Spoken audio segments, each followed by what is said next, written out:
Como esta es una conferencia que estoy dando en América Latina, obviamente hay que arrancar por un tronco común. ¿Y qué tenemos todos en común? Pues España.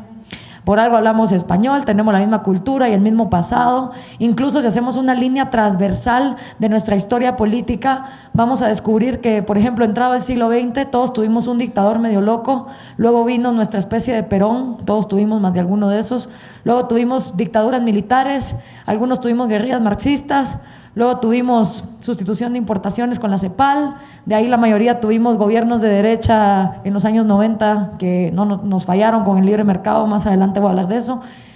Y el socialismo del siglo XXI, o sea, básicamente todos los países de América Latina pueden compartir historia y pensamiento político. Pero bueno, nos cuentan que España trajo al Nuevo Mundo la visión occidental de ver la vida, la mentalidad occidental, the Western Way of Life, que incluye la tradición de principios judeocristianos y los valores greco-romanos, como por ejemplo libertad, individualismo, derechos, propiedad privada, institucionalidad y ese tipo de cosas. Y se nos cuenta que todas esas cosas fueron implementadas en el Nuevo Mundo por España. Pues ¿saben qué? Yo no estoy de acuerdo. Y José Ortega y Gasset, autor de un libro que se llama El hombre masa, escribió otro libro menos conocido, pero igual de importante, que se llama La España invertebrada. Y en ese libro José Ortega y Gasset se va a la España del siglo XIV y siglo XV para descubrir que España de occidental no tenía nada, que era un desastre de feudos violentos que estaban tratando de pelear por el poder y que realmente cosas como libertad, individualismo, propiedad privada, derechos, no se respetaban. Lo que realmente era España era un desorden, donde el individuo no valía nada. Lo que había ahí eran reinos y feudos, habían expulsado a los moros, que llevaban 8 siglos de estar ahí metidos, y en fin, Ortega y Gasset desarrolla todo el desastre institucional y social y cultural que era España en el momento en que a Cristóbal Colón se le ocurre descubrir América, buscando las Indias. Y en ese proceso donde España no estaba organizada, es que nos descubren a nosotros, ¿y qué van a hacer? Pues obviamente no nos van a dar lo que ellos nunca tuvieron. Y por eso en América Latina, en lugar de tener libertad, individualismo, institucionalidad, derechos, lo que tuvimos fue abusos. Abusos económicos, abusos sociales, abusos políticos, abusos hasta psicológicos, que siguen siendo el lastre el día de hoy. Imagínense ustedes, Japón, hace 50 años le cayeron no una, 2 bombas nucleares. Y en lugar de estar chillando por esa situación, hoy son la tercera potencia mundial. El latinoamericano sigue diciendo que por lo que le pasó hace 500 años sigue como está hoy. Entonces, esos abusos también tienen un trasfondo. Siguiente, por favor. Y hay otro autor que se llama Álvaro Vargas Llosa. Él es el hijo del premio Nobel Mario Vargas Llosa. A diferencia de su papá, que fue comunista al principio de su vida para luego darse cuenta de que las cosas las paga alguien, Álvaro como que tuvo las ideas más claras y escribió un libro que se llama Rumbo a la Libertad. ¿Por qué la izquierda y el neoliberalismo fracasan en América Latina? Y en este libro, Álvaro, obsesionado con entender por qué somos pobres, descubre que hemos tenido 5 principios de opresión, 5 principios que nos han tenido aplastados durante todas las épocas históricas que ha tenido América Latina.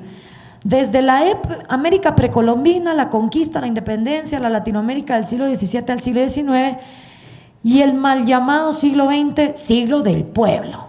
Resulta que América Latina entró al siglo XX y en 1910 los mexicanos hicieron la Revolución Mexicana por el pueblo.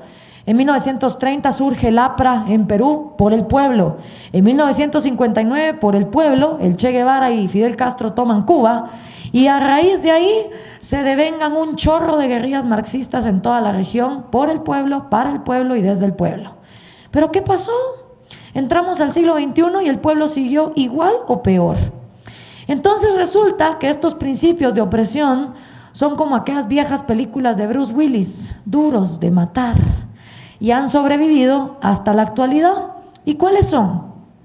Son corporativismo, mercantilismo estatal, privilegio, transferencia de riqueza y ley politizada. Vamos a ir viendo cada uno para que los puedan ir viendo. Siguiente, por favor. Siguiente. El corporativismo. El corporativismo es una visión estatal donde el individuo como persona no vale nada. En este continente nos acostumbramos a que la persona como persona no vale absolutamente nada. Todo depende a qué club pertenezcas. Y dependiendo del club al que perteneces, tienes más derechos que el Estado te otorga. Por eso aprendimos a agremiarnos y hemos tenido en América Latina gremios de artesanos, gremios de comerciantes, gremios de artistas, gremios agricultores, gremios industriales, y si no estaba la iglesia o si no estaba el ejército. Pero la cosa es que si vos querías valer en la sociedad, primero dime a qué grupo perteneces y después te digo qué derechos tienes. Eso no solo adrementa contra el individualismo y el poder de cada persona de salir adelante, sino que también produce derechos de propiedad privada a discreción. Por ejemplo, en mi país, Guatemala, 40% de la población es indígena y hasta entrado el siglo XX los indígenas tenían prohibido acumular propiedad privada, mucho menos hablar de votar.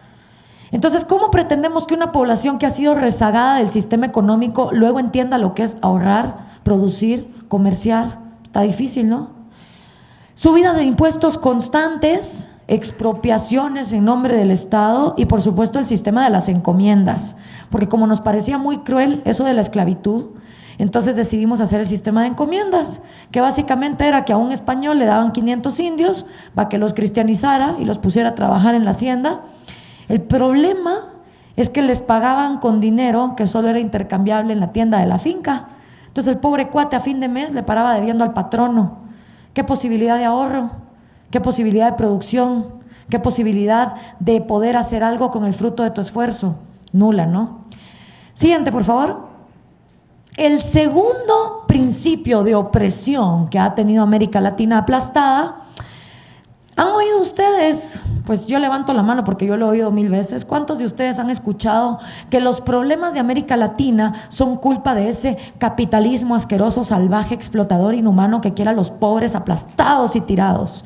Yo lo he escuchado 1000 veces. Sin embargo, hay un pequeño problema. Y es que si uno se va a la definición de Carlos Marx o a la definición de Adam Smith, se da cuenta que capitalismo en su sentido epistemológico quiere decir libre mercado.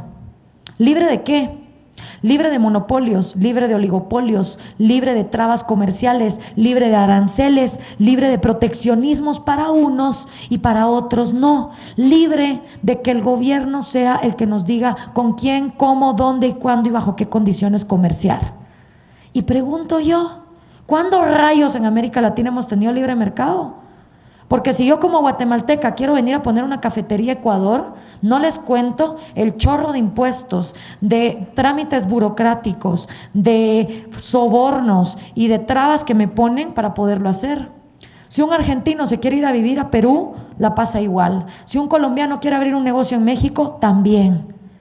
Entonces, ¿por qué culpamos algo que nunca ha existido de todas nuestras desgracias?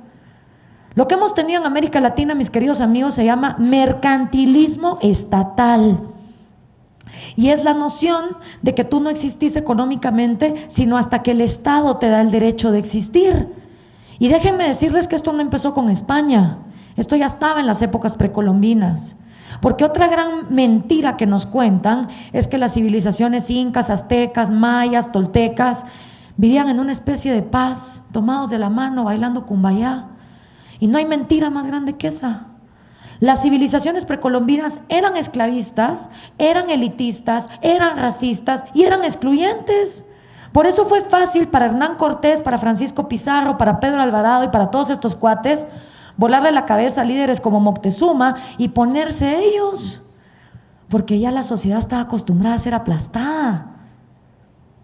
Entonces, lo que hemos tenido con ese mercantilismo estatal que también nos dicen es que España, con la visión occidental, nos trajo capitalismo. ¡Mentira! España tenía un monopolio absoluto de todo lo que saqueaban de las Indias y lo controlaban con una oficinita que estaba puesta en Sevilla, cerca del puerto de Cádiz, que se llamaba el Consejo de las Indias. Aparte de eso, los españoles le tenían prohibida la entrada al Nuevo Mundo a alemanes, gitanos, judíos, franceses, ingleses, árabes. Básicamente nadie que no fuera español podía venir aquí. No solo eso nos hizo xenofóbicos de todo lo que fuera distinto, sino que además nos impidió poder abrir el comercio con otras partes. Entonces vuelvo y pregunto, ¿cuál capitalismo? ¿Cuál libre mercado? Más de 1 millón de normas fueron decretadas para prohibir el comercio durante los 3 siglos de época colonial. 1 millón de normas en poblaciones donde el 80% de la gente no sabía leer ni escribir. ¿Cómo íbamos a tener progreso económico? Siguiente, por favor. El tercer signo de opresión es el privilegio. Eso que ustedes ven ahí es el mural de Diego Rivera, pintor, esposo de Frida Kahlo, mexicanos los dos. Eso está puesto en el Palacio de Gobernación del Distrito Federal. Y lo pongo ahí porque representa a cabalidad lo que privilegio significa. Yo soy fan de la cultura comunista. No hay nada que me entretenga más que comprar souvenirs comunistas en el mercado capitalista. Cuando voy a México me meto en la casa de Frida Kahlo. Cuando fui a Budapest fui a ver las estatuas de Lenin y de Stalin que ahora tienen tiradas en un parqueadero a como 60 kilómetros de la ciudad. Cuando fui a San Petersburgo fui a ver el balcón donde Lenin se pronunció para la revolución bolche. Me encanta, me fascina, porque creo que para realmente atacar al enemigo hay que ponerse en sus zapatitos y hay que entender su cabecita. Entonces eso que ven ustedes ahí es un mural que Diego Rivera hizo en los años 30, acabadita de recién salida la revolución bolchevique, cuando Diego pensaba que eso era lo que América Latina necesitaba para que hubiera progreso. Y lo pongo ahí porque es el ejemplo perfecto del maldito privilegio que ha habido en América Latina. Privilegio significa, de las palabras en latín, privis, que significa privados, y legum, que significa leyes, o sea, leyes para los privados. Si aquí hay abogados en la sala, sabrán que durante toda la época de América Latina, aquí no ha habido igualdad ante la ley. Aquí ha habido leyes para grupos, leyes para indios, leyes para esclavos, leyes para nobles, leyes para comerciantes. El noble es diferente del cura, el cura del guerrero, el guerrero del artesano, el artesano del plebeyo y el plebeyo del esclavo.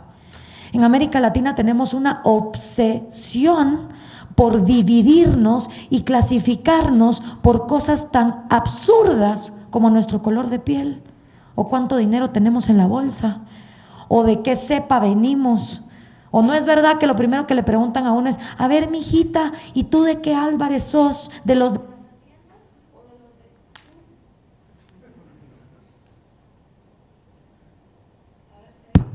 Ahí está. ¿De los de las haciendas o de los de las tiendas? Ah, de los Álvarez. Entonces a mí ese problema nunca lo tuve, porque yo llegaba a Guatemala y decía: no, yo vengo de inmigrantes cubanos de los 60, cero cepa. Pero sí, nos fascina clasificarnos por esas estupideces. Color de piel, clase social, colegio donde estudiaste. Y eso lo que ha logrado es que en América Latina no valoremos a la gente por lo que la gente realmente vale, por Dios santo: su cerebro, su mente, su mérito. Ese privilegio hace que uno no trabaje para subsistir, uno subsiste para mantener el Estado, que es bueno y es poderoso y nos ayuda a todos a salir adelante. Ese privilegio ha hecho que la movilidad social sea imposible, porque si naciste pobre, ni modo, te moriste pobre. Y si naciste noble, buenísimo, puedes rascarte el ombligo toda la vida que otro trabaja por ti. Esa es la historia de América Latina, señores. De ahí es de donde venimos.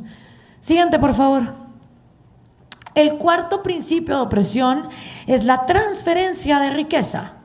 En América Latina concebimos la riqueza como un pastelito. Un pastelito que lo que tenemos que hacer es dividirlo en más pedacitos para que haya justicia. ¿Sí o no? Y entonces durante siglos la riqueza se transfería de los que la producían, los que estaban abajo, a los nobles que no tenían que trabajarla. ¿Y qué propone el populista? Pues que no, que lo hagamos al revés, que en lugar de abajo para arriba, la onda sea de arriba para abajo, y que entonces los que producen mantengan a los que no producen. Sin embargo, ¿será que la riqueza se transfiere o será que la riqueza se crea? Y aquí me voy a poner en la parte Carl Sagan Cosmos de la presentación. Pensemos en el planeta Tierra, el planeta hermoso donde vivimos. Una pelota azul que ha existido en este espacio sideral desde hace 4.5 mil millones de años. Ahí, dando vueltas la pelota. Y desde todo ese tiempo, esa pelota azul ha tenido la misma cantidad de agua, considerablemente la misma cantidad de tierra, la misma cantidad de minerales, de recursos naturales. Y un día surge la especie humana. ¿Cómo y por qué? No sé, eso a creencia y preferencia de cada quien. Pero un día surge la especie humana y los cavernícolas en esa pelota azul apenas si tenían cuevas y de la nada descubrieron el fuego. Y hoy por hoy, en esa misma pelota azul, con los mismos minerales, los mismos recursos, la misma agua, la misma tierra, el hombre moderno tiene cámaras, micrófonos, PowerPoint, clickers, sillas, universidades, publicidad, políticos, arquitectos, empresarios, matemática, filosofía, smartphones, internet, etcétera, etcétera. Entonces, ¿qué ha hecho la diferencia? Si es la misma pelota azul, con los mismos recursos, para que el cavernícola solo tuviera fuego y cuevas y nosotros hoy tengamos tanto chunche que nos vive a veces como que distrayendo de lo que es importante en la vida. La diferencia, mis queridos amigos, la ha hecho el único recurso inagotable que existe en este planeta. Y el único recurso inagotable que existe en este planeta es la mente humana. La mente humana es la única cosa que hasta la fecha, a menos que existan ovnis, que conocemos, es capaz de transformar las cosas que siempre han existido en cosas que nunca habían existido. J.K. Rowling se estaba muriendo del hambre y vivía del welfare state inglés. Un día se sienta en una cafetería y escribe un pequeño librito llamado Harry Potter. Hoy la mujer tiene más dinero que la reina de Inglaterra. Mark Zuckerberg, aburrido de su vida en Harvard, quería ver quiénes eran las niñas más guapas de Harvard y se inventa un software para decir, no, esta tiene mejor cintura, no, esta está más alta, no, esta está más guapa. Y ese software hoy se llama Facebook y vale billones de dólares. Steve Jobs tuvo la genial idea de poner dos cosas que existían juntas, teléfono celular con internet en uno.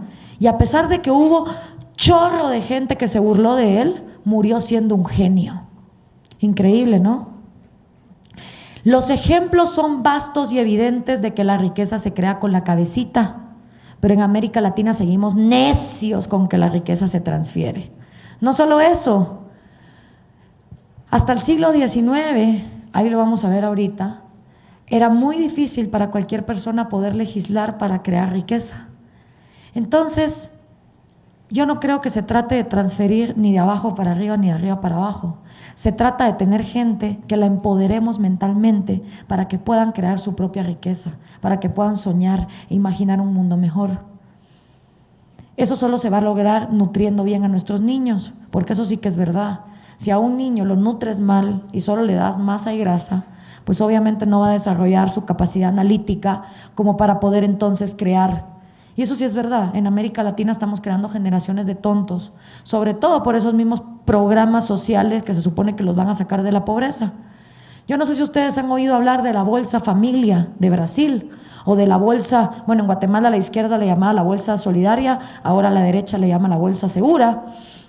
Pero si ustedes abren una de esas bolsas, así, lo que sacan de ahí es 1 kilo de frijol, 1 kilo de arroz, una torta de maseca, que es harina para hacer tortillas de maíz, y 1 litro de aceite. Masa y grasa. Ahí no hay nada de lo que un niño necesita para desarrollar la cabeza. Ahí no hay frutas, no hay verduras, no hay proteína, no hay carbohidratos, no hay minerales. Hay pura masa y grasa. Y esa vaina de aquí a 30 años lo que nos va a dejar son generaciones de obesos, con problemas cardiovasculares, anémicos, diabéticos, sin capacidad de pensar. Ay, pero qué lindo los programas sociales. Siguiente, por favor. El otro signo de opresión es la ley politizada. Si hay abogados en la sala, sabrán que en el mundo occidental hay dos vertientes del derecho: el common law inglés y el positivismo francés. La diferencia básica en estas dos ramas del derecho es que el common law inglés, o el derecho consuetudinario, comprende que el juez es un tipo sensato, es un tipo razonable, confía en su capacidad de discernir el bien y el mal. Entonces, en el common law, cuando un juez tiene un caso, viene y evalúa. y conforme cada caso, entonces va decidiendo qué se debe hacer. Por eso se llama derecho casuístico, caso a caso.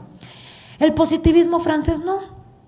El positivismo francés asume que el juez es un gran tarado, que no puede pensar por sí mismo y que lo que tiene que hacer es seguir la ley a la pie de la letra. ¿Sí? Esa visión de la ley es la ley, adivinen cuál tenemos en América Latina como influencia, ¿no? Yo se los dejo ahí, pregunta capciosa. Pero esa visión de la ley es la que llevó a los nazis en los juicios de Nuremberg a decir, la ley decía que había que matar judíos, entonces yo cumplí con la ley, pues, la ley es la ley. Esa visión de la ley es la que hace que después de 3 horas de hacer cola en una oficina burocrática para sacar un permiso de conducir o para poner un trámite, un registro sanitario, uno llega ya con el chorro de papeles a la oficina de la burócrata y viene ella y agarra todo y, ay, fíjese que me trajo impreso esto en tinta negra número 8 y tiene que ser en tinta negra número 5. Señorita, pero igual se lee. Sí, pero la ley es la ley, fíjese, si no me regaña. ¿Ya? Esa visión absurda es la que hace que en países como el mío haya 70,000 leyes. 70,000 leyes. ¿Quién en su sano juicio va a leer 70,000 leyes? Si no hay peor dolor de cabeza que leer una ley latinoamericana, por Dios santo. Considerando que en el día de nuestro Señor de tal y tal y tal y tal, y teniendo en cuenta, o sea, para entender una ley latina, uno tiene que agarrar esa vaina y empezar a tachar todo el palabrerío innecesario. Entonces decir, ya entendí. Y aún así decimos, es que los jóvenes tan apáticos, ay no, qué feos, no se meten en política. Obvio, ¿quién se va a querer meter en política si esa vaina es reaburrida, reburocrática? ¿No ven que los jóvenes de hoy en día se comunican en 140 caracteres y con un Snapchat? Y ustedes quieren que se metan en sistemas de 70,000 leyes. No lo van a hacer. Entonces, o cruzamos los deditos esperando que los jóvenes se teletransporten al siglo XVII y lean 70,000 leyes, o agarramos la política y la traemos al siglo XXI. Yo voto por la segunda. Porque si no, vamos a seguir teniendo a los mismos abogados, a los mismos burócratas y a la misma gente que ha secuestrado el sistema político y lo ha vuelto aburrido, engorroso, burocrático e insoportable, y nadie más se va a meter. Aparte de eso, acordémonos que hasta el siglo XIX solo el 1 o el 2% de las poblaciones podían votar. Eso es como que yo les dijera que en toda esta sala el caballero y esta chica son los únicos que van a poder hacer leyes por todos ustedes. ¿Qué creen que va a pasar de aquí a 5 años? Pues que ellos van a legislar a su favor y se los van a pasar llevando a todos ustedes y ustedes no van a poder decir nada. Pues esa es la realidad de la que venimos. Siguiente, por favor. ¿Y qué pasó cuando nos volvimos repúblicas? ¿Qué pasó con esos 5 signos de opresión? Mercantilismo estatal, corporativismo, transferencia de riqueza, ley politizada. Pues pasó nada, nos quedamos igual. Y para ejemplificárselos, les voy a contar la historia de la independencia de 5 países que nos llamamos Centroamérica y que no hay modo que nos pongamos de acuerdo. Guatemala, Honduras, Nicaragua, El Salvador, Costa Rica y Panamá cuando quiere. Nosotros realmente nos independizamos no porque quisiéramos, sino porque España ya estaba hasta el cuello de las deudas, porque encima de todo lo que les conté, que nos metieron el monopolio, que saquearon y todo el rollo, se pararon endeudando. Es que los españoles vienen endeudándose desde hace rato, déjenme decirles, esto no es nuevo.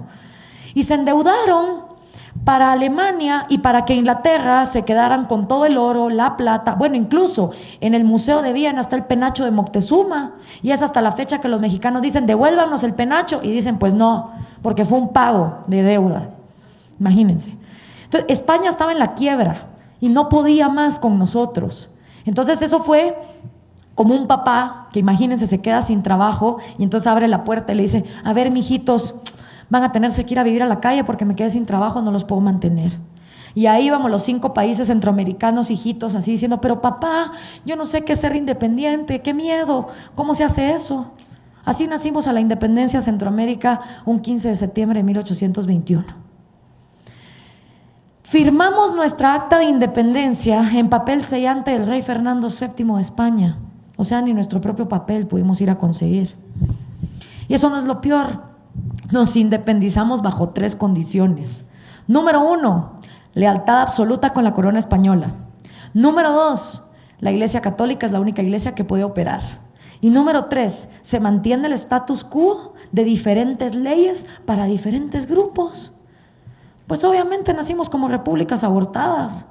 No cambió absolutamente nada. Siguiente, por favor. Ahora, si la ley no está para dar privilegios, si la ley no está para que unos aplasten a otros, ¿para qué está la ley? ¿Por qué no mejor nos olvidamos de todo esto y nos vamos a nuestras casas y, no sé, vivimos en anarquía o algo así? Pues no, ¿verdad? Como que a veces necesitamos orden, porque siempre hay unos que se quieren pasar de listos con los derechos de los demás. Entonces, hay un autor que yo se los juro, si tuviera el DeLorean, ese carro de las películas de Back to the Future, y pudiera viajar en el tiempo, parquearía esa vaina en el año 1830 en Francia y le pediría matrimonio a este cuate. Lo amo. Federico Bastiat se llamaba. Y Bastiat escribió un libro tan pequeño como su corta vida, él solo vivió 49 años, y ese libro se llama La Ley. Y para mí, todo abogado en América Latina debería leer ese libro, tomarse 2 horas de su vida para despejarse ciertas dudas. A mí en lo personal es el libro que mejor me ha explicado lo que la ley debe y no debe ser. Y Bastiat dice en su libro, la ley no tiene por misión regir nuestras conciencias, nuestras ideas, nuestras voluntades, nuestros sentimientos, instrucción, intercambios, dones, placeres. La ley no tiene por misión regular la letra de las canciones en la radio y cortarle la parte de la cerveza y el tequila a la canción de Enrique Iglesias de Bailando, cosa que me pasó aquí en Ecuador y me quedé así de shock. La ley no tiene por misión andarle diciendo a la gente cómo vivir, cuándo vivir, qué hacer y qué no hacer. No. La misión de la ley consiste en que en todas esas materias los actos de unos no atropellen los derechos de los otros.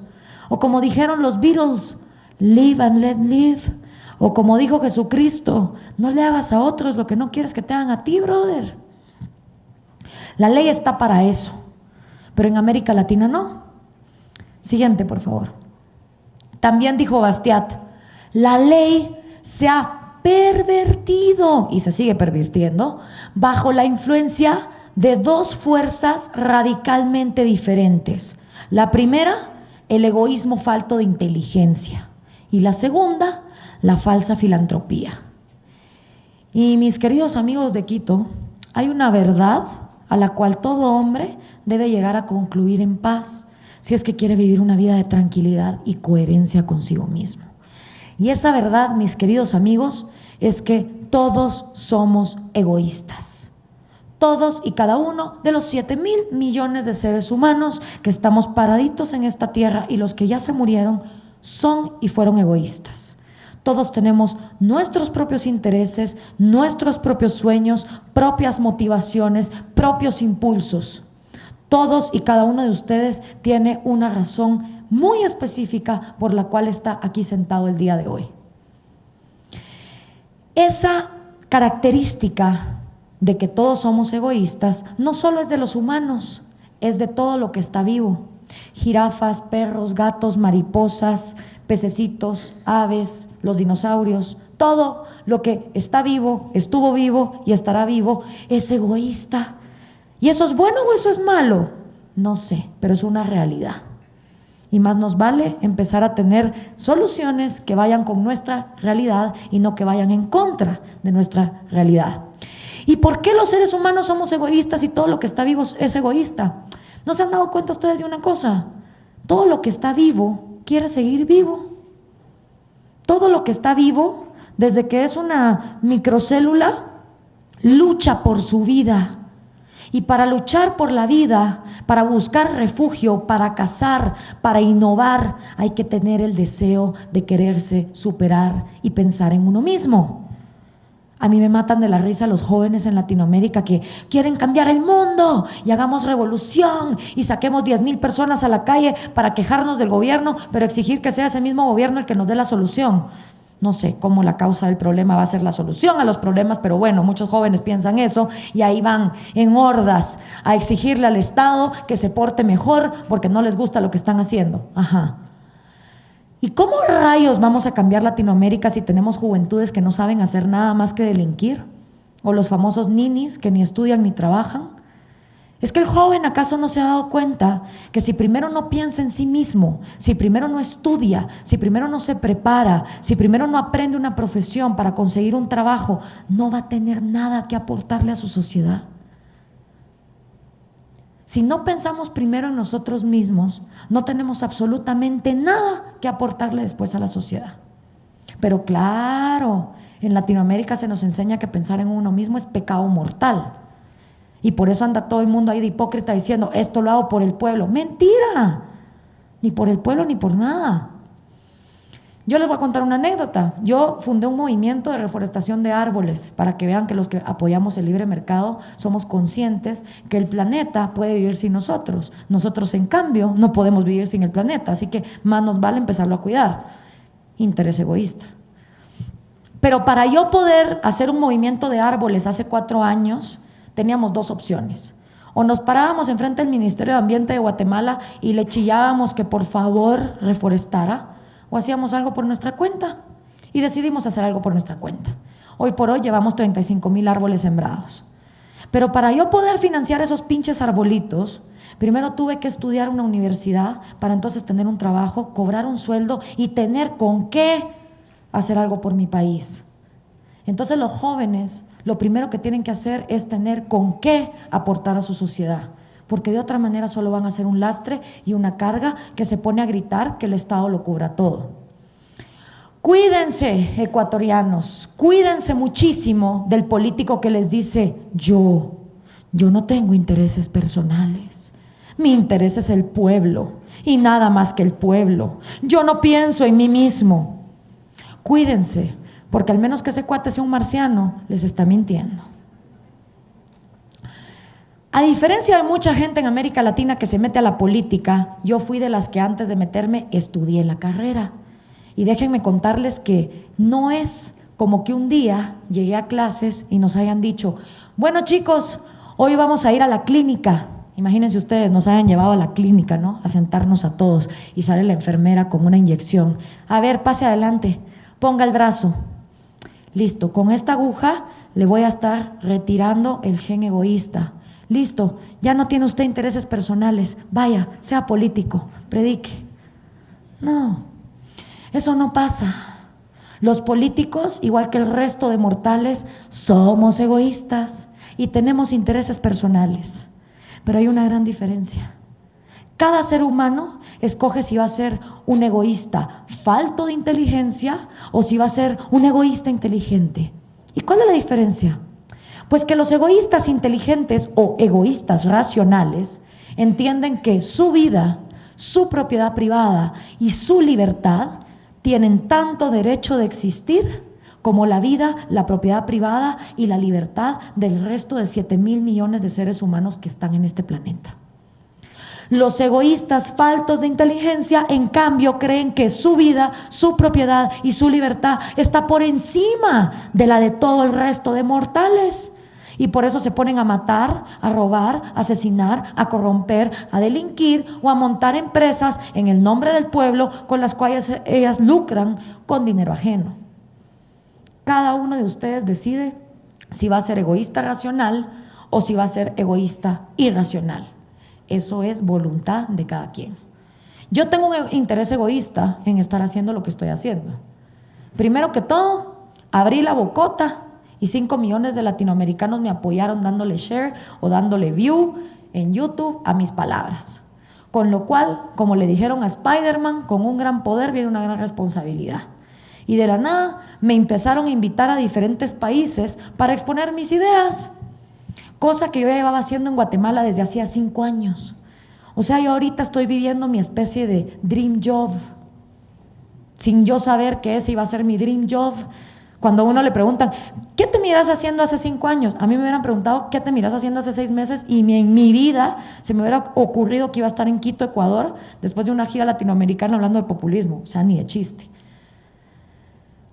Pero mi interés egoísta en estar haciendo esto, a diferencia del montón de políticos que hay en Guatemala, no es llegar al gobierno y robar. 4 años, listo, ya tengo dinero para tenerme que ir a vivir fugado con 18,000 guardaespaldas, 80 K-47 en una casa blindada porque vivo preso de mi propia corrupción. No, ese no es mi interés egoísta. Porque a diferencia de la mayoría de políticos latinoamericanos, yo ya entendí una cosa. La corrupción de hoy, el dinero que los políticos se roban hoy, es la violencia del mañana.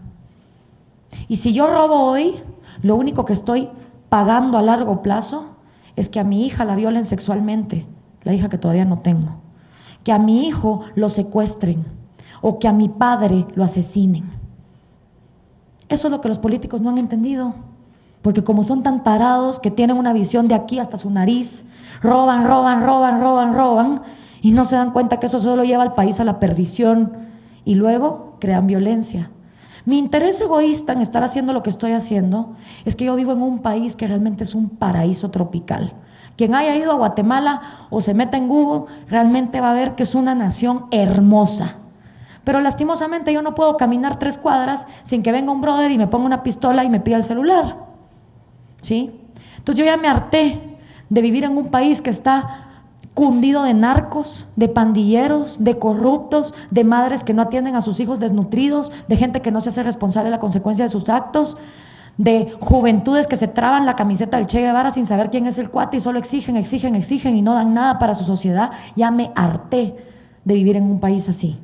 Y por supuesto que yo quiero hacer billete, pero ya entendí que para hacer billete tengo que hacer que todos en mi país puedan hacer billete por sus propios pies.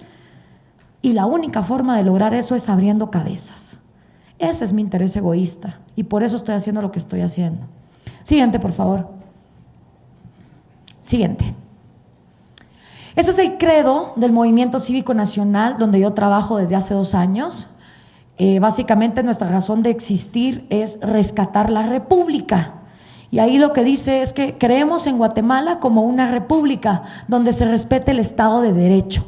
Una Guatemala donde todos los ciudadanos seamos libres e iguales ante la ley. Una república sin divisiones ni privilegios. Creemos en la libertad como el ideal máximo. Libertad de acción, locomoción, acceso a la justicia, asociación, emisión del pensamiento, religión y empresa. Creemos en el respeto a la propiedad privada, la economía de mercado y la protección a la vida como condiciones esenciales para el ejercicio de nuestros derechos. Creemos en la separación de poderes, su control recíproco, la elección democrática y en que juntos podemos rescatar la clase política de nuestro país. Esa es la razón de existir de nosotros y por eso cuando fui a Zaragoza y un profesor, Florentino Portero, habló de populismo, me vino pero de perlas, porque era justo el tema que nosotros tocamos en el MCN, donde hemos investigado e identificado que la república y el populismo son antítesis. Siguiente, por favor. ¿Y por qué son antítesis? Ahí debería ser república abajo, no sé por qué no lo dice, pero bueno. La república busca el equilibrio de poderes, ¿sí? O sea, que tanto el ejecutivo, el legislativo y el judicial tengan poder, sobre todo el poder judicial, que es el poder más prostituido y más abandonado de América Latina. La república busca la meritocracia, no la dinerocracia. Miren, yo soy mujer, pero yo estoy en contra de las cuotas para mujeres, para indígenas, para homosexuales, para lo que sea. Honestamente, el aparato reproductor sexual, el color de piel o los años que una persona tenga me dan igual a la hora de votarlo para un cargo público. Yo lo que quiero saber es qué tiene en la cabeza y si tiene la capacidad suficiente para ejercer el cargo adecuadamente. El paquete fisiológico en el que venga envuelto me da igual. Ciudadanos empoderados, eso sí, la república se concibió para gobernar gente que es capaz de gobernarse a sí misma, no masas de borregos que se sienten incapaces de ser libres. La república concibe la vida, la libertad y la propiedad privada como los 3 derechos fundamentales del hombre y concibe que el individuo es la minoría más pequeña de todas las que hay. El populismo no, al populismo le vale madres, al populismo le gusta la manipulación. Por eso si ustedes ven los troll centers de Correa, de Cristina Kirchner, de Mujica, de Daniel Ortega, de Dilma Rousseff, porque todos los tienen, es como el mismo manual, se van a dar cuenta que los troles no debaten ideas, atacan personas con falacias, falacias ad hominem, falacias de generalización, insultos, humillaciones, porque no saben hacer otra cosa. Pagado por la CIA, neonazi burguesa, derechista recalcitrante. Todos dicen lo mismo, ¿ya? Cero racionalidad. Si un día Nicolás Maduro sale diciendo que Hugo Chávez le habló en la forma de un pajarito, toda Venezuela tiene que decir amén. Ahí debería decir corrupción permitida, obviamente ya les voy a explicar por qué la corrupción es la gasolina del populismo, y cero institucionalidad, ¿no? Destruir las instituciones. Siguiente, por favor. Ahora, populismo siempre ha habido, toda la vida. Con la prostitución y la política creo que son las tres profesiones más antiguas de la humanidad. Los romanos le llamaban pan y circo. Pero el populismo al que yo me estoy refiriendo y el que investigamos en mi movimiento es el del siglo XXI que está viviendo Latinoamérica, el populismo de hoy. ¿Y dónde empieza ese populismo? Empieza en 1989 con la caída del muro de Berlín y el desplome de la Unión Soviética. Cuando cae el muro de Berlín y se desploma la Unión Soviética, ocurren dos cosas en América Latina. La primera, la izquierda latinoamericana se queda sin plata. Las guerrillas marxistas ya no tienen AK-47 de gratis, ya no tienen granadas, ya no tienen bombas. Los partidos políticos comunistas se quedan sin ideólogos que los lleven gratis a vivir a San Petersburgo y Moscú para meterles comunismo. Las asociaciones estudiantiles también se quedan sin apoyo. Y como encima la mayoría de nosotros pasamos de dictaduras militares a gobiernos civiles, las guerrillas marxistas se quedaron pensando, bueno, ¿y ahora qué hacemos? Ya no hay a quién secuestrar, ¿a quién le ponemos la bomba? Entonces tenían que reingeniárselas para llegar al poder. Agarran un avión y llegan a Sao Paulo, Brasil, y celebran una cosa que se llamó el Foro de Sao Paulo. Y en el Foro de Sao Paulo empiezan a discutir, brother, ¿cómo vamos a llegar al poder? Porque ahora la vía violenta ya no se vale y ya no tenemos la plata de la Unión Soviética. Ah, pero tenemos petróleo, ¿cierto? Y tenemos todo el adoctrinamiento que Cuba lleva teniendo desde hace 50 años. Pues arranquemos con eso, ¿no? Y hacen una agendita. Esa pequeña agenda se llama Socialismo del siglo XXI y es lo que estamos viendo implementado hoy. ¿Y en qué consiste el nuevo juego? Pues el nuevo juego se llama democracia. ¿Y cómo se juega? Preguntaron en el Foro de Sao Paulo. Y entonces alguien contestó, es bien fácil, solo tenemos que convencer a una bola que vote por nosotros. ¿Y cómo los convencemos? Con populismo. Mira, pues, agarramos a Marx, la división de clases, le damos un twist, una nueva fórmula para el siglo XXI, dividimos a la sociedad con odio, le decimos a la gente que está mal porque otra está bien, nos votan, llegamos al poder y hacemos billete en paleta. Eso fue lo primero que pasó con la caída del muro de Berlín. Lo segundo que pasó con la caída del muro de Berlín en el contexto latinoamericano es que los recién creados gobiernos de derecha, los presidentes civiles, agarran otro avión, pero estos se van a Washington, D.C. y celebran una cosa que se llamó el Consenso de Washington.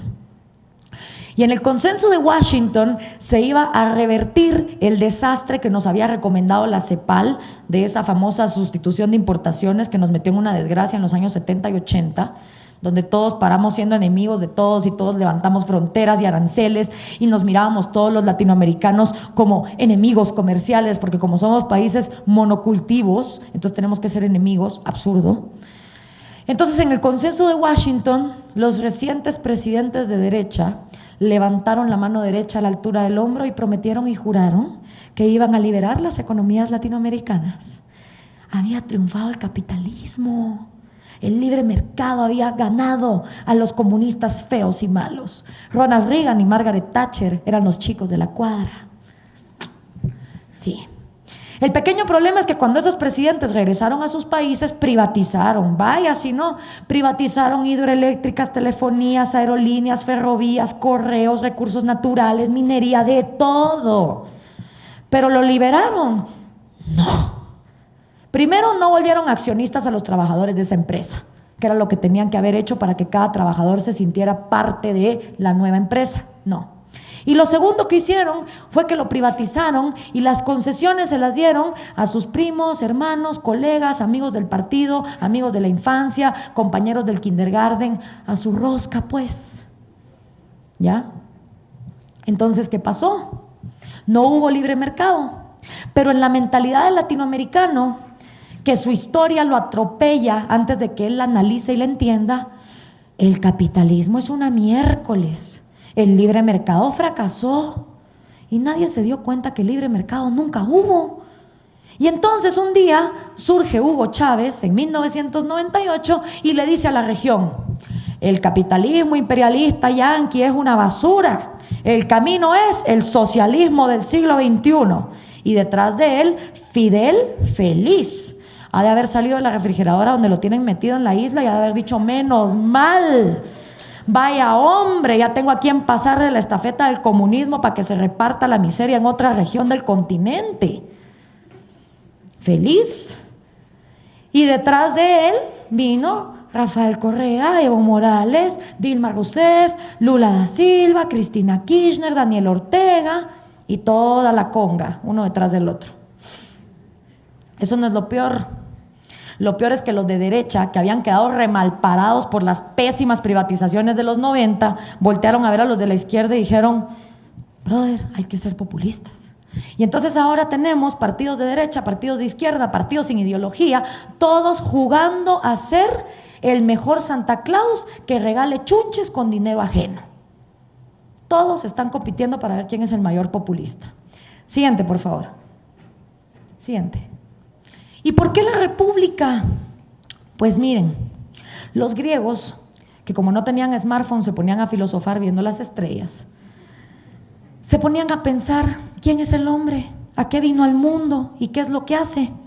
Y se dieron cuenta de una cosa: todo ser humano, todo individuo nace con 3 derechos: vida, propiedad privada y libertad. Siguiente, por favor. El derecho a la vida, facilito de entender. Naces de tu mamá, naces con vida, tenés derecho a que nadie te mate. Fácil, derecho a la vida. Siguiente. Luego viene la propiedad privada. ¿Sabían ustedes que ustedes nacen con sus primeras 2 propiedades privadas? Cuando ustedes nacen de su mamacita y nacen vivos, nacen con cuerpo. Piénsenlo, si no nacieran con cuerpo, no tendrían ojos para observar la realidad tridimensional, no tendrían oídos para escuchar los sonidos de la realidad, no tendrían boca para expresar sus opiniones sobre esa realidad, no tendrían manos para poder manipular los recursos de esa realidad y transformarlos, no tendrían pies para poderse mover. Su cuerpo es el vehículo a través del cual cada quien transita el camino de la vida. Y cada quien decide lo que hace con su cuerpo.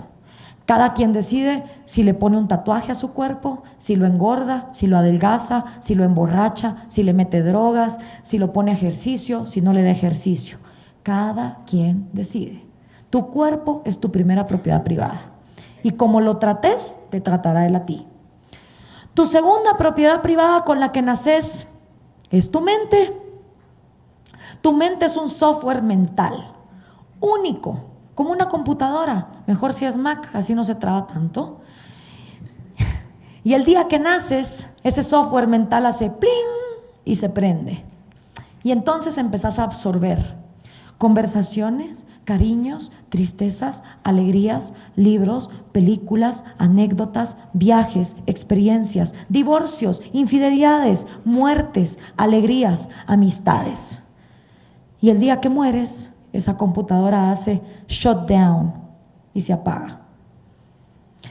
También, como con tu cuerpo, tú decides qué le metes a tu mente, tú decides con qué películas lo aburres o lo entretienes, tú decides qué libros le metes, qué información le das, qué información no le das, con quién te juntas para ver de qué conversas. Y conforme mejor lo ejercites con una cosa que se llama lectura, que es el ejercicio de la mente, pues vas a tener la capacidad de resolver los problemas que se te vayan presentando en la vida. cuerpo y mente, primeras dos propiedades privadas de cada ser humano. Y con esas dos eres capaz de adquirir todas las demás: empresas, autos, aviones, yates, helicópteros, viajes, centros comerciales, lo que quieras. Tercero, siguiente por favor, la libertad. El derecho a ser libre. Porque si tú naces con vida, con cuerpo, con mente, pero te ponen una cadena con una pelota de hierro, no te podés mover, no podés trabajar, no te podés expresar. Regresemos a la de la República, porfa. Gracias. Vida, propiedad y libertad. 3 derechos fundamentales en cada ser humano. ¿Y saben qué es lo más bonito y hermoso? Que existen en cada uno de nosotros sin impedir que existan en los demás. Que yo esté viva no impide que ustedes estén vivos. Que yo tenga cuerpo y mente no impide que ustedes tengan cuerpo y mente. Que yo tenga la libertad de expresarme en Zaragoza no impide que ustedes tengan la libertad de expresarse en Quito, Ecuador. Vida, libertad y propiedad. Pero pasó, como está pasando en América Latina, pasó en Grecia también, y hubo un grupo de gente que dijo: no, esos no son los únicos 3 derechos. Hay otros derechos: derecho a la salud, derecho a la educación, derecho a vestimenta, derecho a jugar, derecho a trabajar. Y próximamente, en la Carta Universal de Derechos Humanos de las Naciones Unidas, el derecho universal al Internet. Por cierto, derecho a sillas hay, porque ahí hay algunas vacías por si alguien se quiere sentar y no seguir parado. Ahí quedan bastantes lugares. Ajá, dijeron los filósofos griegos. Y con toda esa lista de Santa Claus de derechos, ¿cómo cambia el panorama? Porque los griegos no eran ideólogos, eran filósofos. Entonces, cuando la realidad presentaba un problema, ellos analizaban cómo la realidad iba a absorber ese problema, en lugar de enfrascarse en: esta es mi ideología, yo de aquí no salgo. Entonces los griegos vinieron y dijeron: bueno, el problema está en que cuando un niño, un bebé, nace de su mamacita, lastimosamente no nace con un papelito en la mano que diga: vale por toda la educación de kindergarten, primaria, secundaria, universitaria y doctorados que esta persona va a necesitar por el resto de su vida. Ya todo está pagado. Tampoco cuando los bebés nacen con un papelito que diga: vale por toda la salud, médicos, hospitales, clínicas y operaciones que este niño va a necesitar hasta el día de su muerte, también el ataúd ya está incluido. No. Y para desgracia de todos los hombres presentes en la sala, ninguna mujer nacemos con un vale que diga: vale por todo el shopping, zapatos y maquillaje que esta mujer va a querer por el resto de su vida. No. Sería hermoso, maravilloso, divino, sería un mundo de color de rosa, que cada bebé naciera con todos esos vales y muchísimos más. Ay, qué bonito sería. Pero no es la realidad, ni modo. Vivimos en un mundo que hay escasez. Y que para producir las cosas alguien las tiene que hacer. Y lo que primero nos inventamos para hacer que la gente produjera cosas fue la esclavitud. Ay, qué bonito, agarramos un par de negros, los esclavizamos, los tenemos en cadenas y produzca. Luego como que nos humanizamos y nos dimos cuenta que eso era bien feo. Y entonces decidimos que la mejor forma de incentivar a un ser humano a que produjera algo era pagándole con dinero. Porque el dinero emancipa. Tú le pagas a alguien con papelitos de dinero y esa persona decide si se emborracha el sueldo, si lo ahorra, si lo invierte, si lo pone a producir, si lo mete debajo del colchón o lo mete en el banco. Eso es pedo de cada quien. Y no será perfecto, pero es el mejor sistema que nos hemos inventado hasta ahora. Si alguien tiene uno mejor, propóngalo, pero el de la esclavitud y el comunismo como que no nos fue muy bien. Entonces, para tener hospitales, clínicas, lápices, crayones, libros, alguien los tiene que producir, alguien los tiene que pagar. Y por eso yo dije en mi discurso de Zaragoza que nada es gratis, que todo viene pagado de algo. Y para ejemplificárselos vamos a hacer aquí un ejercicio. Vamos a dividir la sala a la mitad. Este lado pide derecho a la salud, este lado pide derecho a la educación. Y yo, gobernante. Ok, para darle derecho a salud a ellos, como tengo que pagar clínicas, doctores, operaciones, salarios en horarios de emergencia, enfermeras, recepcionistas. Todos ustedes me van a dar un poquito de su propiedad privada y vamos a pagar entonces por ellos. Ajá. Y eso no los convierte a ellos como en ciudadanos VIP, first class, y los hace a ustedes ciudadanos de segunda categoría, low class. Bueno, entonces, para darle a ellos las escuelas, los libros, los lápices, las laptops, los iPads y todo lo que se necesita ahora para ir a estudiar, todos ustedes me van a dar un poquito de su propiedad privada y vamos a pagar por lo que ellos quieren. Ajá. Entonces, como que ustedes se vuelven los VIPs, los ciudadanos VIP First Class, y ustedes se vuelven ciudadanos de segunda categoría. ¿Quién viene primero? ¿El derecho de una niña en Guayaquil a tener zapatos o el derecho de un niño en Quito a tener un juguete? ¿A quién pongo primero en la escala?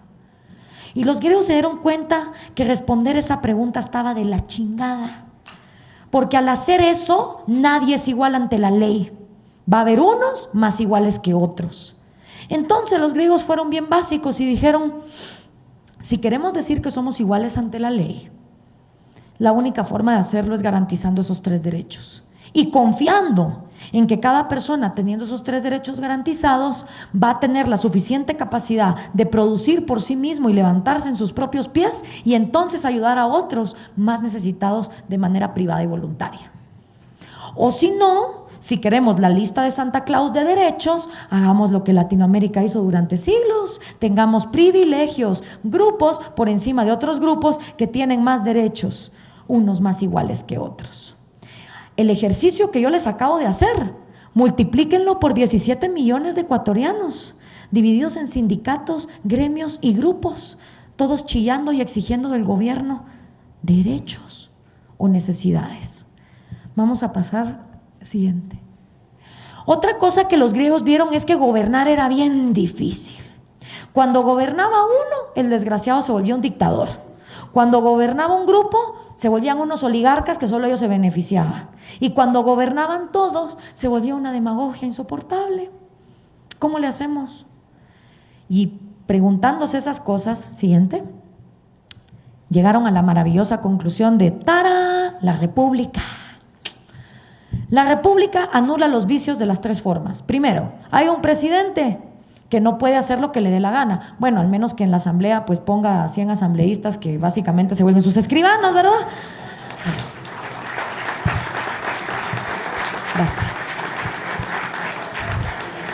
Pero en un principio, en la República hay un presidente que no puede hacer lo que le dé la gana porque hay una cosa que se llama asamblea o congreso, idealmente dividido en 2 cámaras.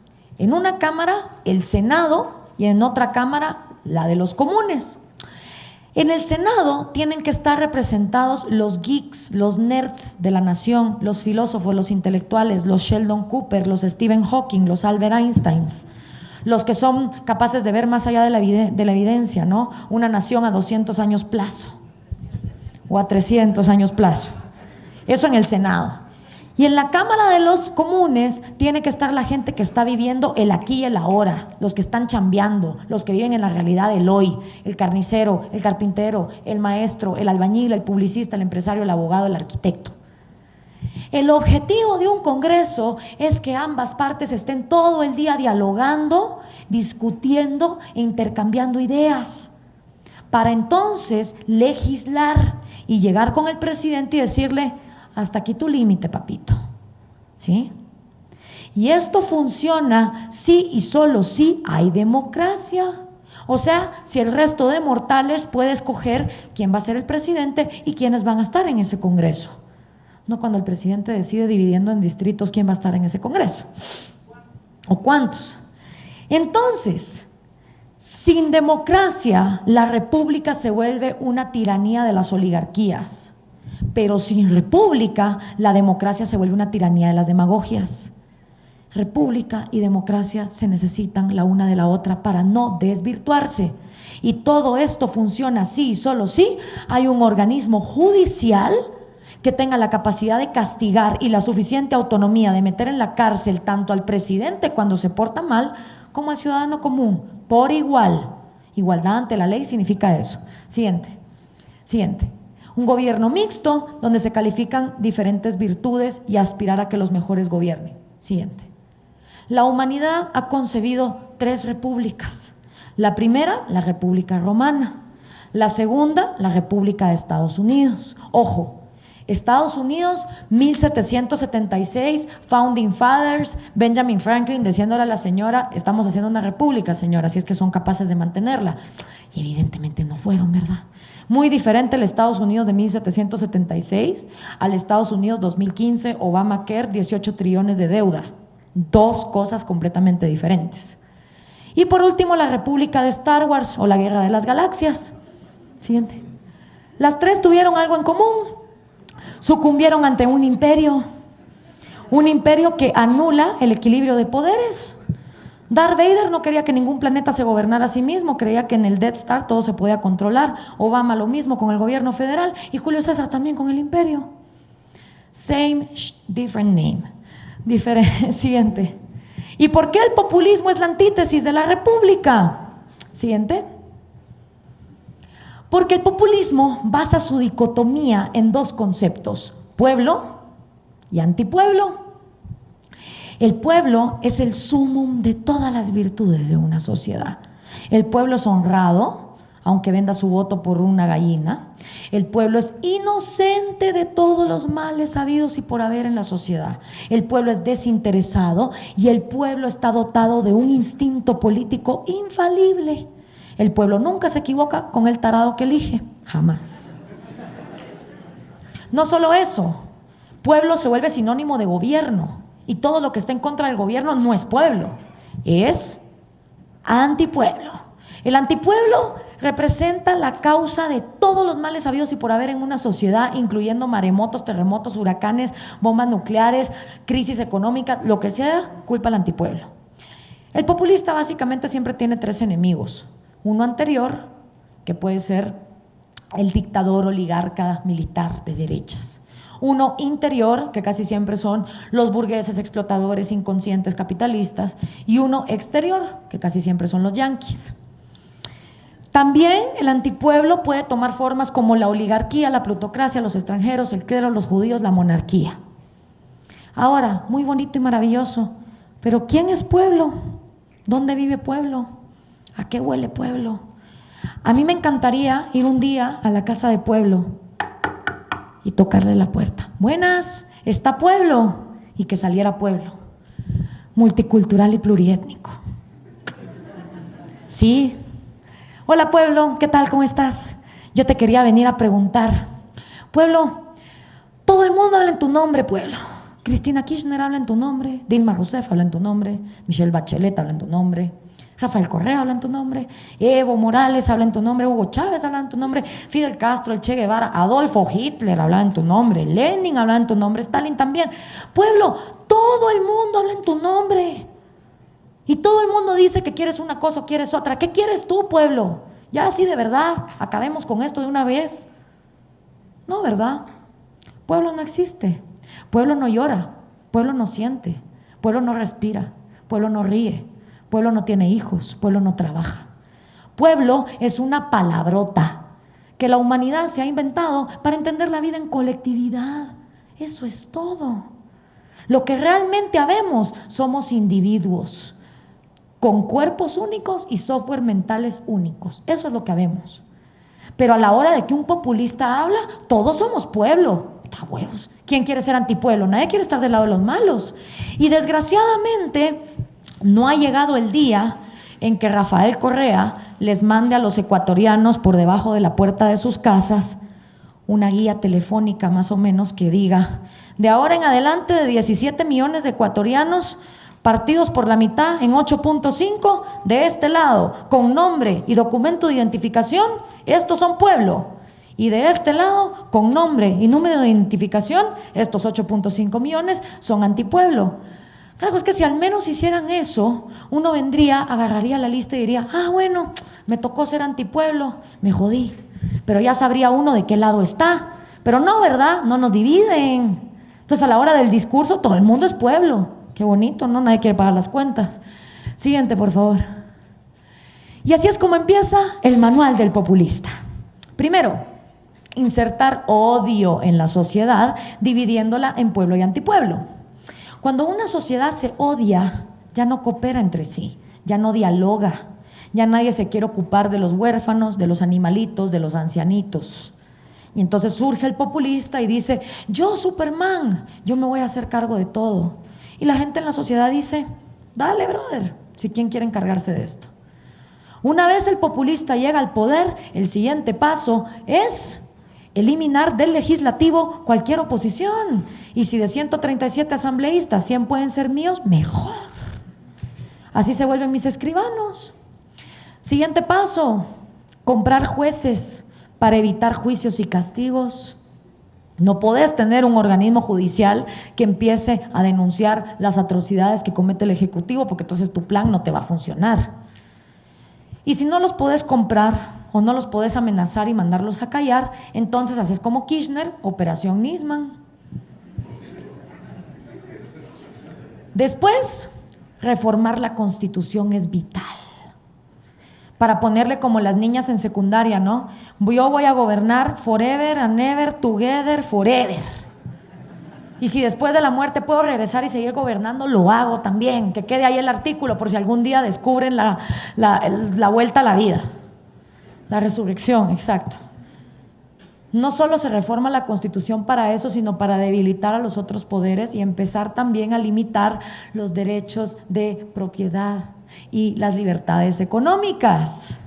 Esa es una gran ventaja que tienen ustedes ecuatorianos, tienen la dolarización, que eso hace que su presidente no pueda venir a imprimir billete y dispararles la inflación al 35% con esta inflación como está pasando en Argentina. Es una gran ventaja. Pero aparte de eso, hay que eliminar la libertad de prensa y la libertad de expresión, porque si haces todo eso y todavía tienes una prensa libre que lo denuncia, como que no, ¿verdad? Entonces, ¿qué hay que hacer? Bueno, meterle cadenas a María Josefa Coronel a la mitad del programa, o venir y denunciar al Universo y meterle una multa de 40 millones de dólares.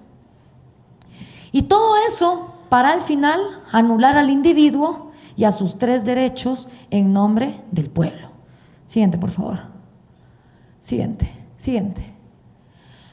Yo también, como estoy en un continente futbolero, estoy diciendo una analogía de fútbol para explicar la diferencia entre república versus populismo. Básicamente, la república en un estadio de fútbol entiende que el gobierno es un árbitro y que los ciudadanos están lo suficientemente empoderados como para poder jugar en la cancha al juego de la vida. Aunque sean fortalecidos como Cristiano Ronaldo o sean chaparritos y rapiditos como Lionel Messi, pero según la República se asume que cada ciudadano es capaz de usar sus mejores capacidades para adquirir la mejor vida posible, siempre y cuando se respeten los 3 derechos. Y entonces los ciudadanos están en la cancha jugando al juego de la vida, ejerciendo sus 3 derechos individuales. Pero nunca falta, y siempre ha habido, el desgraciado que le mete un codazo a la libertad de uno, una patada al derecho de propiedad privada del otro, o empuja la vida del otro. ¿Cuál es el rol del árbitro en ese momento? Pitar, sacar de la cancha ofensor y ofendido, llevarlos a juicio y decir: usted, ¿por qué arremetió contra la vida de él, contra su propiedad, su libertad? Se le da un castigo a la persona que ofendió, se agarra a la víctima, se regresa al juego, el árbitro vuelve a pitar, continúa el juego. Así es como la República concibe al gobierno, como un árbitro. Siguiente. El populista no. Para el populista, los ciudadanos son tan tarados, tan desempoderados, tan pobres y tan ignorantes que no pueden solos. Entonces, para el populista, el gobierno no solo es árbitro, es portero, delantera, defensa, pateador, goleador, el público que está sentado en las gradas del estadio, la policía que está cuidando el estadio, la gente que está afuera tratando de revender entradas y los que todavía quieren entrar. Para el populista, el gobierno es todo.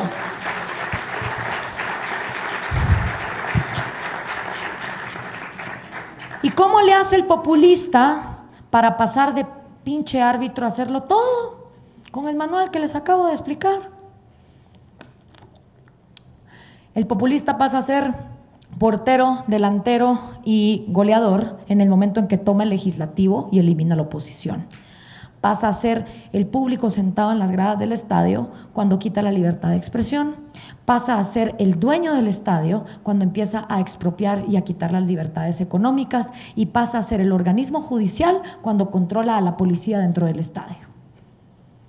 Y un día el ciudadano camina en el estadio y dice: ¿a qué hora pasó todo esto? Porque esto no pasa de un día para otro, mis amigos. Esto es como el efecto de la ranita, poquito a poco hasta que te achicharran en la olla de agua. Siguiente, por favor. Siguiente. La gasolina del populismo obviamente es la corrupción. Necesitas un desorden fiscal espantoso. Necesitas en 8 años meter 38 impuestos para entonces tener más dinero. Necesitas despilfarrar por todas partes para maquillar el país de progreso con carreteras, escuelas, hospitales, donde si adentro no hay medicinas ni maestros capacitados, ¿qué importa? Pero ahí está la fachada para que todo el mundo diga: qué bonito, cómo está progresando.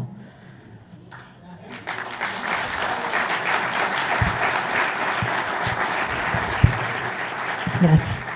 Petróleos de Venezuela desde el año 2003 que no entrega un estado financiero público. Nadie sabe cuánto dinero ha salido y ha entrado para Ecuador, Bolivia, Nicaragua, Cuba y todos los demás países. Nadie sabe. Ese desorden es vital para que el populista mantenga esa manipulación. Siguiente, por favor. ¿Y por qué dice la República que la minoría más pequeña es el individuo? Miren, como ya se dieron cuenta, mi trabajo está en cómo poner en ejemplos sencillos conceptos políticos difíciles para ver si así la juventud despierta de la apatía letárgica en la que vive y se mete en política. Entonces un día yo estaba pensando: ¿cómo le hago para explicar que la minoría más pequeña de este mundo es el individuo? Y me acordé del cubo de Rubik. El cubo de Rubik con sus diferentes lados y sus diferentes colores. Y entonces se me ocurrió, siguiente por favor, el Republics cubo. ¿Ya vieron? Hasta me rimó. Y este cubo está para explicar que todos somos minoría. En este cubo hay 5 categorías, pero el cubo pudiera tener 200, las que ustedes quieran. Yo puse aquí sexualidad, creencias, música, ideología política favorita y continente donde naciste. Si cada uno de ustedes ubica su color favorito en cada columna, lo que va a tener al final es una línea de colores única e indivisible, como su ADN, pues, de preferencias. Y ahí se van a dar cuenta que todos somos en algo minoría, por tener o no tener pelo, por tener o tener tatuaje, porque nos gusta el reggaetón o nos gusta el rock, porque somos de aquí o somos de allá. Pero en algo todos somos minoría. Por lo tanto, es hipócrita de parte del populista decir que en nombre del pueblo vamos a aplastar siquiera un individuo. Porque como se dijo en la lista de Schindler, quien mata una vida, mata 1000 vidas. Y quien salva una vida, salva 1000 vidas. No vamos a llegar a ningún lado en este continente si seguimos aplastando individuos en nombre de un pueblo que no existe. O empezamos a respetar a cada ser humano, a su vida, a su libertad y su propiedad, o olvídense, los populistas van a seguir ganando la batalla. Siguiente, por favor. Ya estoy a punto de terminar, se los prometo. Pero ¿saben qué? Esto no es lo peor de todo. Ya les hablé de historia, de principios de opresión, de política, de economía, de casos actuales, de fútbol, de todo. Pero ¿saben qué es lo peor? Que no les he dicho lo peor que está haciendo el populismo. ¿Ustedes han escuchado esas teorías de por qué América Latina es subdesarrollada? Ay, yo me mato de la risa. Miren, está la teoría nazi. La teoría nazi dice que es que en Latinoamérica somos pobres porque como somos indios y los indios son brutos, entonces somos pobres. O sea, yo realmente no soy nazi como para creer que hay razas superiores a otras. Lo que sí ya les expliqué es que un cerebro que se nutre mal en sus primeros días de vida, pues entonces va a tener impedimentos, científicamente comprobado. Pero eso no quiere decir que un niño morenito esté en desventaja desde la cuna con un niño de otro color. Pero hay gente que cree eso. Luego está la teoría climática. ¿Han oído esa? Es que como somos tropicales somos haraganes. Entonces, obvio, somos pobres. Es la teoría climática. Y hay regiones en el mundo donde hay un calor infernal espantoso, como por ejemplo en Guayaquil, que me la pasé súper astral, pero qué calor. Y lo único que me contaron de ese lugar es que siempre ha sido zona comercial. Entonces no me vengan con mentiras. No somos tropicales y haraganes. Podemos ser tropicales y productivos, claro que sí, pero con las adecuadas instituciones. Y mientras más viajo por América Latina, más me convenzo de que somos una de las regiones más ricas en recursos naturales. Sin embargo, desiertos como Israel y Taiwán nos ganan la batalla. Entonces yo no creo que el problema de América Latina sea ni genético, ni climático, ni de recursos. ¿Saben cuál creo yo que es el problema de América Latina? Psicológico y mental. Y ese es un problema bien jodido de resolver, porque solo depende de cada quien. ¿Y cómo les enoja a los periodistas? Fíjense cuando les digo eso. ¿Cómo se cambia el populismo, Gloria? ¿Cómo sacamos a Maduro del poder? ¿Qué predices de aquí a 25 años? ¿Qué es lo que va a pasar? Brother, depende de cada mente, de todas y cada una de las mentes. O sea que yo tengo que empezar por mi Facebook a tirar ideas. Ajá. O sea que yo tengo que empezar por leer de diferentes ideologías y definirme ideológicamente. Ajá. O sea que yo tengo que usar mi cuenta de Twitter para empezar a tirar ideas. Ajá. O sea, no hay fórmula mágica, así como para sacar a 10 millones de una vez a la calle y cambiar esto. No les gusta esa respuesta. Pero para mí, ahí está el problema. Psicológico, señores. Y todo empieza con el círculo del victimismo que le da paso al populismo. Primera parada, educación de victimismo. Si aquí hay padres de familia, y obviamente todos somos hijos de alguien, acuérdense de sus años de escuela. Cuando ustedes iban a la escuela, en kindergarten, la mamá siempre se encarga que la nena vaya con las trenzas bien hechas, que el niño vaya con la mochila de Spider-Man o de Superman o de He-Man o del superhéroe del año para que no le hagan bullying, ¿verdad?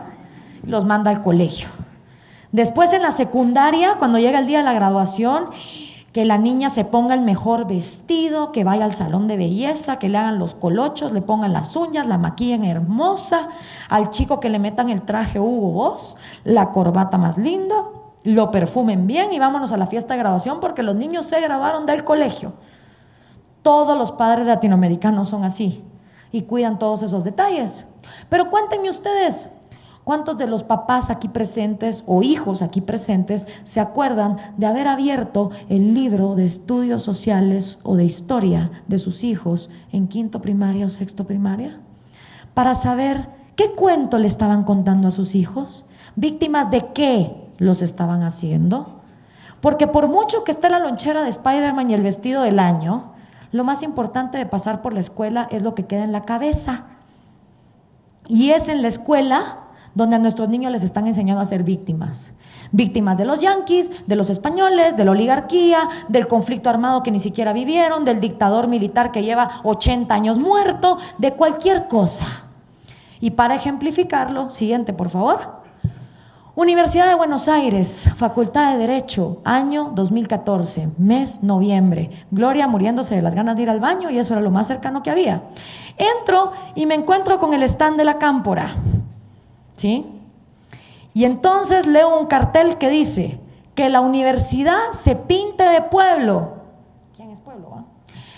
La izquierda está con Cristina y con el Proyecto Nacional Popular y Latinoamericano. Súmate a la militancia. PCCE Universidad. Revolución es sentido del momento histórico. Fidel Castro.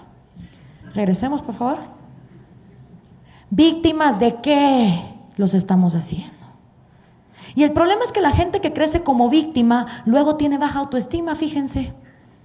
Luego se siente que no puede con su propia existencia, que vino a este mundo a sufrir, que hay judíos, aliens o una mezcla de ambas en una teoría de conspiración medio sionista que los tiene aplastados con los hilos de la popetería que no los va a dejar salir adelante. Ustedes se sorprenderían de la cantidad de jóvenes que creen que hay una conspiración que los tiene aplastados y todos los días se lo repiten en la cabecita. La gente con baja autoestima no se la cree. Cree que vino a este mundo a sufrir, a ser miserable. Cree que si sus papás fueron alcohólicos, ellos están destinados a ser alcohólicos. Creen que si su mamá fue prostituta, tienen derecho a ser misóginos y machistas con la mujer. Creen que si vivieron en un barrio donde solo había pandilleros, ellos tienen derecho de robar. Y no solo eso, la gente con baja autoestima es insegura de sí misma, ¿sí? Siempre le anda preguntando a la sociedad qué debe hacer, qué debe pensar, qué debe decir, a dónde debe trabajar. A mí nunca se me va a olvidar, hace como 8 años, me llamó una vez un chico a la radio. Gloria, te llamo, porque claro, uno en la radio luego, ya hablando estas cosas, se vuelve consejero y medio de todo el mundo, ¿no? Psicólogo y terapista y de todo. Entonces me llama este cuate y me dice, Gloria, yo quiero estudiar italiano, pero es que todo el mundo me dice que es re difícil. Puchica, le dije yo.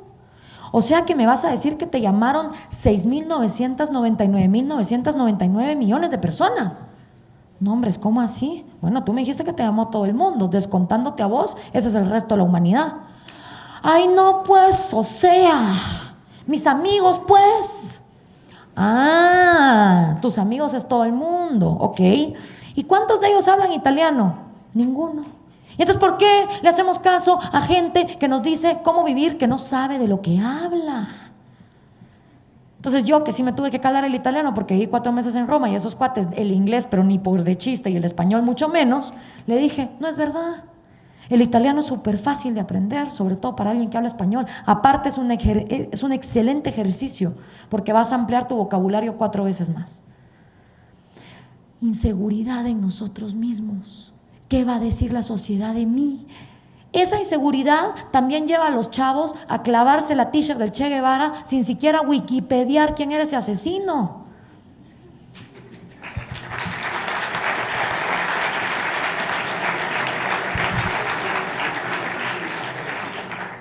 Y por supuesto, este tipo de personas luego tienen pánico de tomar riesgos. Riesgos culturales, riesgos sociales, pero sobre todo riesgos económicos. Díganle ustedes a alguien con ese perfil que monte una empresa. Mira vos, ¿y por qué no pones tu negocio? Ajá, ¿cómo así? Con yo, mío, de mi dinero mío, de mi bolsa mío. No, hombre, estás loco, brother. Imagínate, yo pongo la empresa y me voy a la quiebra. ¿Qué hago? Bueno, pues te levantás y puedes, no sé, buscar una ayuda, bla, bla, bla. No, manito, estás loco. No, Dios guarde. Entre los judíos, los ovnis, los sionistas y los cientólogos que tienen el mundo aplastado y conspirado, yo no voy a poner una empresa. No, hombres. Pero claro, esta gente con este perfil todavía quiere ser millonaria, todavía quiere las casas, las mujeres, los smartphones, los carros, los viajes. ¿Y entonces cómo le hacemos? Y un día voltean a ver al gobierno y tlin, tlin, tlin, se les iluminan los ojitos como que fuera máquina de bingo en los casinos de Las Vegas. ¡Bingo! Claro, me meto a la política. Fácil. Me tiro de presidente, de alcalde, de prefecto, lo que sea. Entro al gobierno, agarro el dinero del pueblo, monto mi negocito, me hago millonario. Y si me va bien, buenísimo, agarré el dinero que ni era mío. Y si me va mal, ¿qué importa? El marrón se lo come el pueblo y como pueblo no es nadie, nos jodemos todos. Y eso sí, una vez llego a la presidencia, me encargo que la educación siga siendo de victimismo, atrasada, retrógrada, de memorización, donde a los niños en lugar de enseñarles valores, les enseñan la pinta, la niña y la Santa María que no les sirve de nada. Y entonces, plan perfecto, pero hay un pequeño detalle, ¿cómo convencemos al pueblo que vote por mí? Porque imagínense ustedes que ahorita entrara por acá el próximo candidato a la presidencia de Ecuador. Y entonces aparece, ¿no?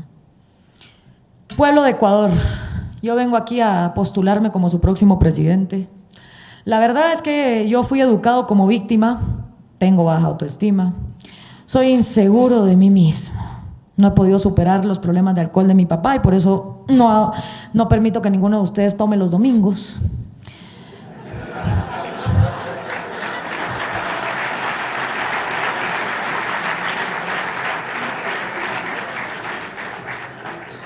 Y le tengo un pánico a tomar riesgos espantoso. Pero como quiero ser millonario, entonces me di cuenta que siendo presidente era la forma más fácil.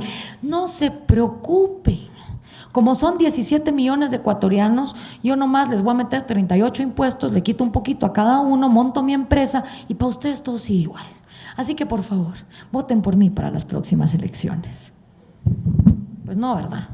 Como que si el cuate nos dice eso, no vamos a votar por él. ¿Por qué creen ustedes que en las películas siempre le dicen al villano, no le cuentes el plan al bueno?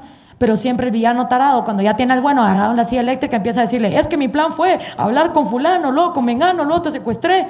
Y luego, por supuesto, llega alguien que salva al héroe y entonces todo se triunfa. Pero en la vida real a veces nos falta ese héroe, ¿no? Por eso es que le dicen a los villanos que se callen la boca y no cuenten el plan. Por eso se los vengo yo a contar. Y entonces, ¿cómo le hacemos para conseguir esos votos sin contar el plan? Con populismo, mi hermano. Con populismo puro y duro. Prometeles de todo, si igual no les vas a cumplir. Y entonces tienen candidatos como el de mi país que dice, yo soy el enviado de Dios para salvar a Guatemala. Y les prometo que voy a llevar a Guatemala a su primera Copa del Mundo. Y lo preocupante no es que lo dice, lo preocupante es que la gente le aplaude. O si no tienen candidatos que dicen en las aldeas, yo aquí les vengo a prometer un puente, aquí no hay río, les pongo el río también, hombre, ¿cómo no? De todo para todos. Y así es como se está formando ese populismo que nos está dejando con generaciones desempoderadas que psicológicamente se sienten incapaces de salir adelante, lo cual yo considero, más allá de los problemas económicos, políticos y sociales, el problema más fregado con el que nos está dejando el populismo. Siguiente, por favor. Siguiente. ¿Podemos culpar a la gente que vota por el populista? Realmente, después de ver el pasado del que venimos, donde la gente no podía tener propiedad privada, no podía hacer leyes, no la incluían, había derechos para unos, para otros no. ¿Podemos culpar realmente a las personas que votan por el populista? Yo creo que no. Yo honestamente creo que no. Sobre todo porque la mayoría de esa gente ya se acostumbró a vivir sin Estado. Es más, muchas de ellas ni siquiera entienden cuál es la función de un Estado. Creen que un gobierno está para regalar chunches.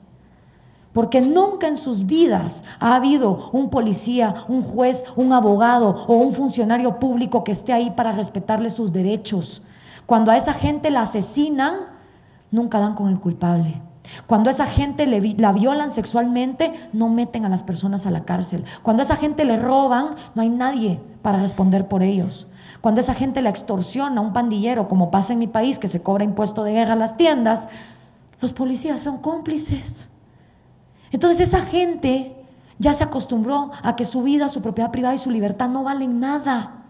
Y cuando llega el populista a la aldea y promete el puente y promete el río, en la mentalidad de esa persona que sigue siendo egoísta racional, piensa, ajá, aquí viene este desgraciado a ofrecer el puente, el río y la copa del mundo. Obvio no lo va a cumplir. Pero cuando le entregan la gallina, la bolsa de comida, el material de construcción, esa persona toma ese objeto material y dice, por lo menos algo le saco a este desgraciado. Por lo menos esta gallina es mía, este chancho es mío, esta bolsa de comida es mía. Y ese objeto material, esa dádiva, viene a satisfacer una sed de justicia que jamás ha sido satisfecha. Entonces, señores, la única forma en que vamos a lograr que la gente que está en lo más bajo de la pirámide de Maslow deje de votar por los populistas es ofreciéndoles una república que les dé justicia y les dé un sistema jurídico que les respete su vida, su propiedad privada y su libertad. Yo me rehúso a pensar que toda la gente que no tiene dinero en la bolsa no tiene sesos en el cerebro. ¿Y saben por qué me rehúso? Porque hay 3 millones de guatemaltecos que se cruzaron uno de los desiertos más jodidos del mundo con tal de ir a vivir en un país que sí les garantizara su vida, su propiedad privada y su libertad, cosa que su patria no puede hacer por ellos. Entonces yo me rehúso a pensar que toda la gente pobre lo que quiere es un regalo. Yo estoy segura y he conocido miles de personas en pobreza que lo que quieren son oportunidades y que se les respeten sus derechos. Y a menos que hagamos eso, vamos a seguir teniendo populistas en la región. Siguiente, por favor. Siguiente. Tenemos un proyecto en el MCN, porque no solo se trata de empoderar psicológicamente al ciudadano, cosa que hacemos cuando vamos al interior y damos conferencias, sino también estamos haciendo un proyecto que se llama La Cantera, para tener liderazgo político con meritocracia comprobada. La Cantera está abierta para cualquier guatemalteco mayor de 27 años con un título en algo. entregan su hoja de vida, pasan detector de mentiras, entregan antecedentes judiciales, antecedentes policíacos, hacen una prueba psicológica y si pasan todo este proceso, ingresan becados a una maestría en políticas públicas, donde cada uno de ellos desarrolla un proyecto en salud, educación, seguridad, lo que ellos quieran. Objetivo, que estos canteranos sean absorbidos por los partidos políticos de mi país. Llevamos 2 años de estarlos entrenando y ahorita son elecciones en septiembre, les contaré cómo nos va. Mucha gente me pregunta, ¿y qué te garantiza que con todo y todo no se van a torcer una vez estén en el Congreso? Nada. El que quiera garantías, como dice mi jefe, que vaya a un banco. Pero estamos siguiendo el consejo de uno de los hombres más inteligentes del siglo XX que dijo, si queremos resultados diferentes, más nos vale empezar a hacer cosas diferentes. Y este, mis queridos amigos, es el primero y único ejercicio para tener políticos con meritocracia comprobada que mi país ha conocido. Puede que funcione, puede que no, pero por lo menos lo estamos intentando. Siguiente.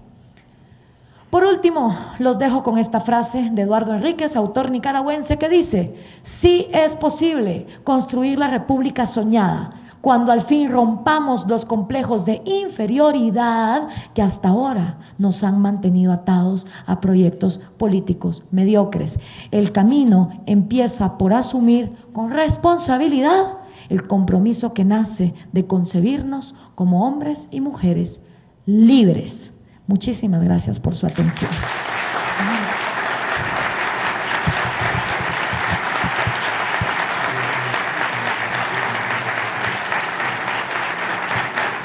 Muchas gracias. Gracias.